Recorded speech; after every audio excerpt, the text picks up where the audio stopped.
70% Postojnčanov je reklo ne vojaškemu poligonu. 17 tisoč ljudi je podpisalo peticijo za zaprtje vadišča. Občinski svet se je dvakrat izrekel proti prostorskemu načrtu. Pravico bodo sedaj iskali na ustavnem sodišču. Pričakujemo tisto, kar smo že napovedovali, da bo ustavno sodišče ugotovilo, da država ni spoštovala postopkov, ki bi jih morala spoštovati, in da bo pač ta državni prostorski načrt padel. Za pripravo dokumentacije imajo dobro leto časa. Posebne delovne skupine ne bodo ustanovili.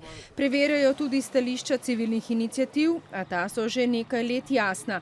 Vojaške družbe si ne želijo. Ostro so se odzvali tudi naravovarstveniki. Spremljamo že od vsega začetka, vendar jaz bi rekel, da v imenu človeških ribic lahko gotovimo, da imamo še enkrat narodove izdajalce na oblasti. Druge možnosti, kot da državo postavijo pred Evropsko sodišče, ne vidijo. Pot do tja pa je dolga.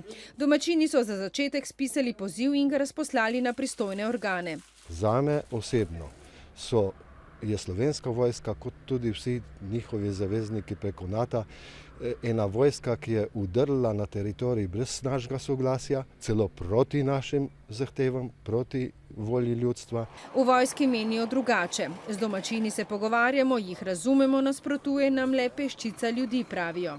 Trdim pa, da je seveda naša prisotnost tu do neke mere moteča za okolico.